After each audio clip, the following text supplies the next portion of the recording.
Oi pessoal, tudo bem? Aqui é Alexandre Angel, do canal Aprender Sempre. Hoje nós vamos ter uma sequência de vídeos falando a respeito da origem do povo hebreu e também de como foi possível criar o Estado de Israel. Por que Israel existe? É o nome da sequência desses vídeos. Nós temos aí uma sequência de vídeos gravada pelo professor Ock. O nome dele se escreve com H-O-C, então provavelmente essa é a pronúncia. E ele traz uma questão muito interessante a respeito da demonstração dos fatos históricos, do contexto de como foi criado o Estado, da origem do povo judeu, né, do povo hebreu, e como eles chegaram até lá, naquela região da Palestina. Mas ele fala que nas suas análises ele deixa de lado a ideologia e fala apenas os fatos. Na verdade, a gente tem que atentar para o fato de que ele escolhe um viés ideológico para fazer as suas análises. Do Holocausto. Então, assim, é um marco muito forte e carrega toda a história do povo judeu, e aí é estabelecido que devemos ter um Estado para os judeus na sua terra de origem anterior e sagrada, etc. E aí, quem vai fazer isso? A ONU decide fazer essa partilha, e ela parte de algumas premissas, e ela faz uma investigação e chega a algumas conclusões. A primeira delas é que ambos os povos, os judeus e os palestinos, né, ou os árabes, eles reivindicam que eles têm uma história com a terra, que existiram erros, tem direitos, tem justiça, e assim, o que os dois querem é irreconciliável.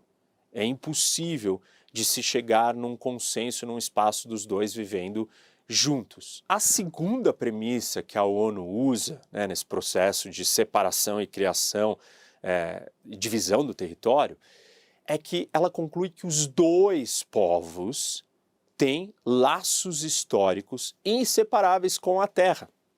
Então, assim, não tem como não dar um espaço para os dois povos. A terceira premissa é que os movimentos nacionalistas, ou seja, o desejo desses povos em terem o seu país é tão forte, tão intenso, e eles têm posições irreconciliáveis, que é inviável deles viverem juntos. E aí tem um censo, uma contagem das populações. Eram 650 mil judeus, estamos falando de 1947, e 1,2 milhão de árabes palestinos. Existiam árabes em outros lugares, né? Os países vizinhos, enfim, os territórios ao lado eram de árabes também, mas os árabes que estavam ali naquele espaço demarcado da Palestina, essa era a população.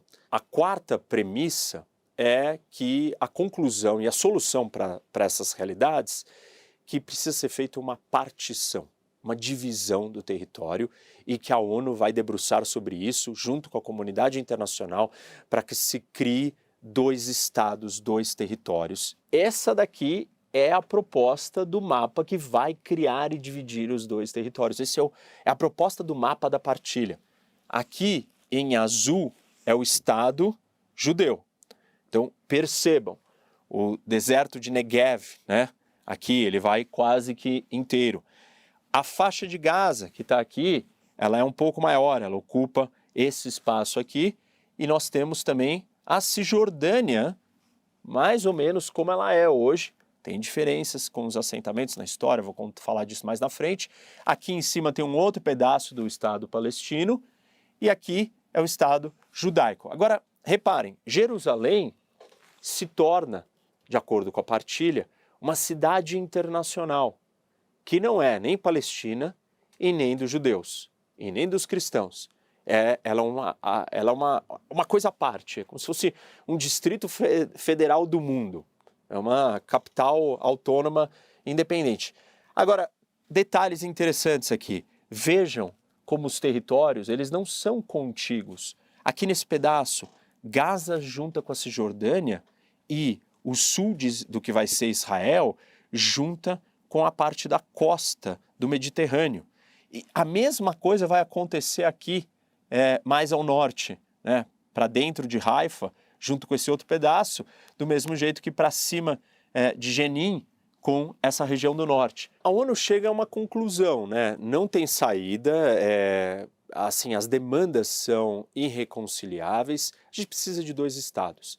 Isso daqui, alguns vão dizer, né, que o Estado de Israel é um produto, uma consequência, tanto de colonialismo ou imperialismo, trazendo os britânicos para a história. Só que a ONU deixa isso muito claro no seu texto, e ela fala, olha, isso daqui é um projeto de criação e de autodeterminação de dois povos, dos quais nós, ONU, estamos aqui para ver todas as narrativas extremistas, tirar elas da frente e dividir esse território de acordo com as populações que vivem ali. Isso daqui não foi dividido aleatoriamente, vamos dar Tel Aviv para o Estado judaico ou israelense a troco de nada. Isso daqui era onde teria a maioria das populações vivendo.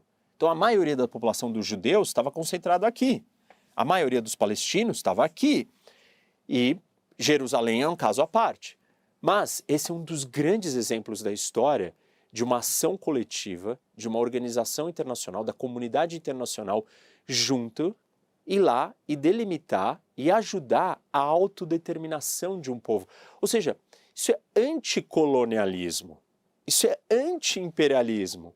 Colonialismo é o domínio, né, de uma potência, de um império, sobre povos que não tiveram o seu direito de se autodeterminar. O que é autodeterminar?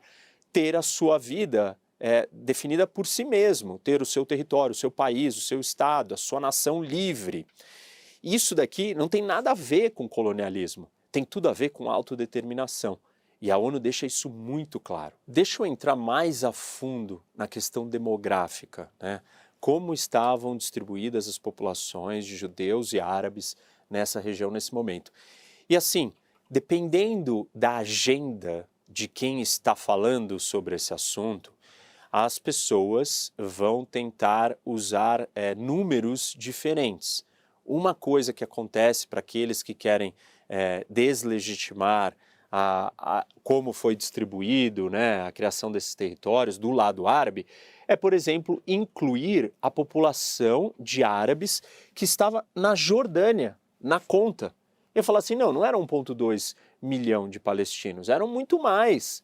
Por quê? Porque foi lá e colocou a Jordânia, mas a ONU não estava lidando com a Jordânia. A Jordânia é um outro lugar, ela estava lidando com este território aqui. Então, nesse espaço aqui, a partilha foi determinada de acordo com a distribuição demográfica daqui. Seguindo nessa linha, para a gente avaliar se essa distribuição foi justa ou não, de acordo com as populações locais, assim, tem complexidades que vão muito além, gente.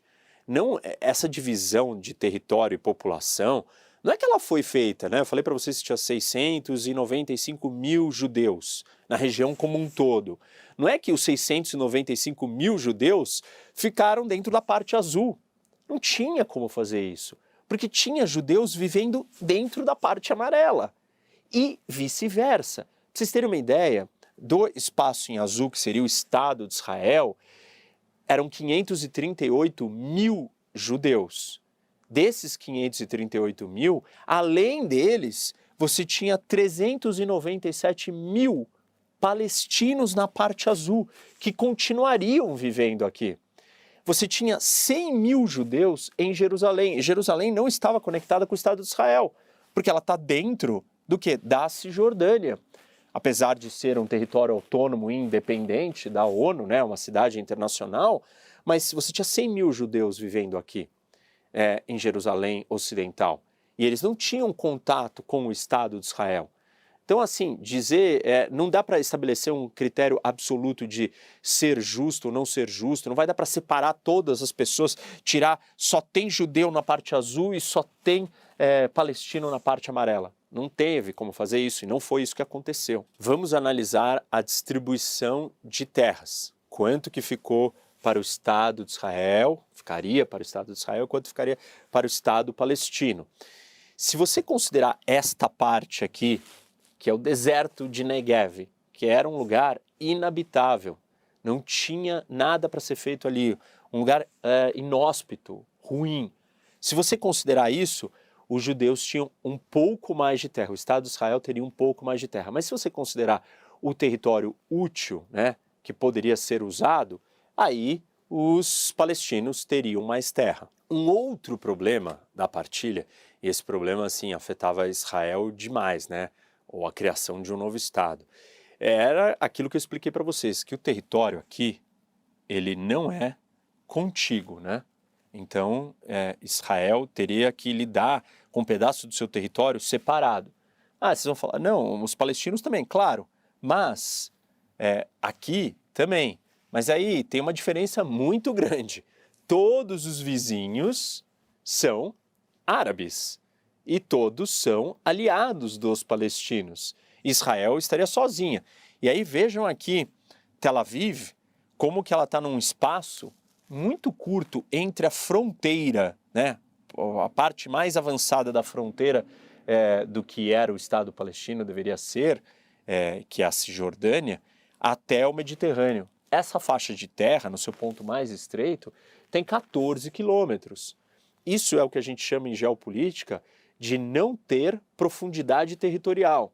Vocês têm que assistir o vídeo da geopolítica da Rússia e o de Israel, que são opostas situações para o problema da profundidade territorial para a segurança de um país. Então, Tel Aviv, se atacada, dificilmente conseguiria sobreviver.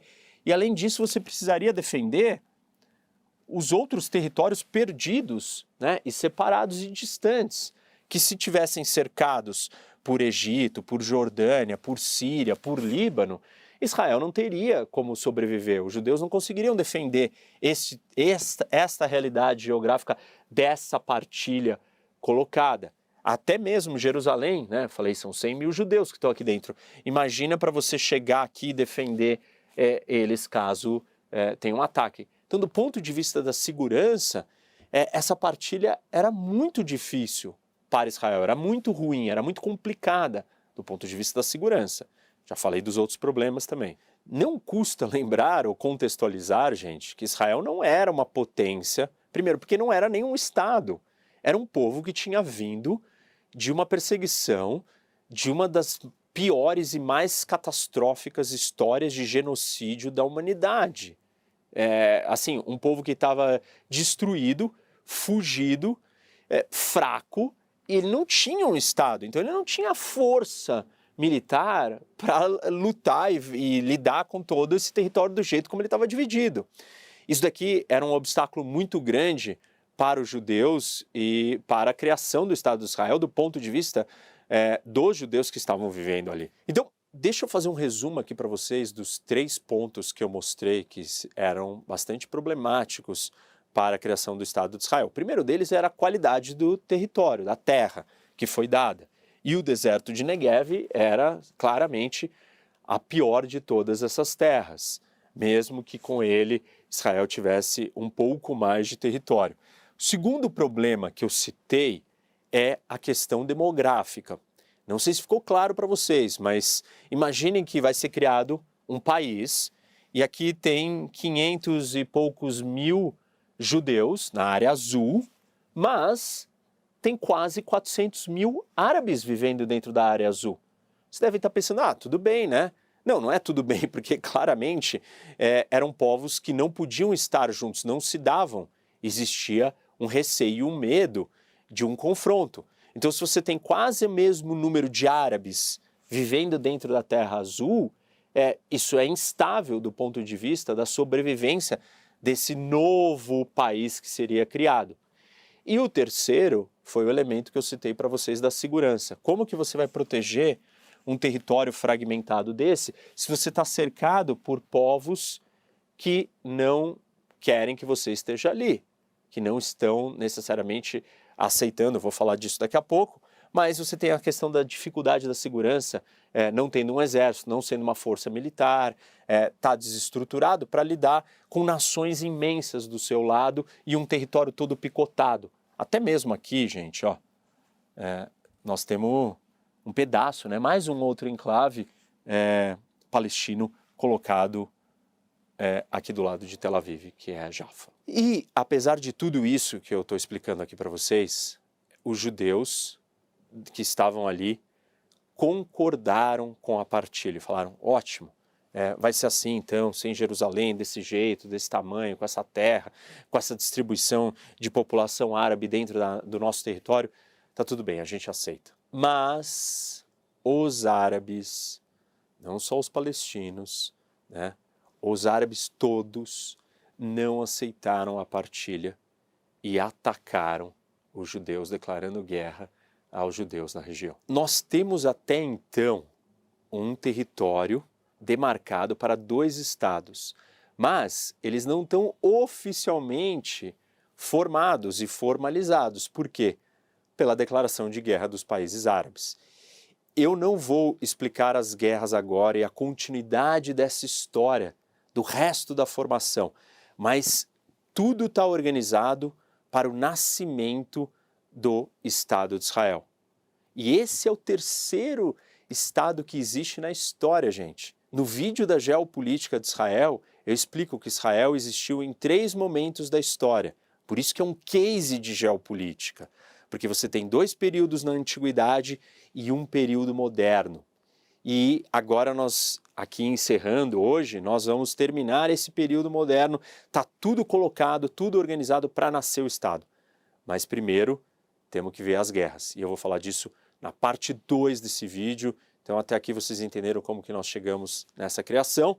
Fiquem atentos que na parte 2 do vídeo eu vou explicar todas as guerras até os dias atuais e como que o Estado de Israel foi tomando a forma, o tamanho e as fronteiras foram ficando do jeito que foram ficando e o que aconteceu nessas guerras. Então essa parte é importante, mas a outra também,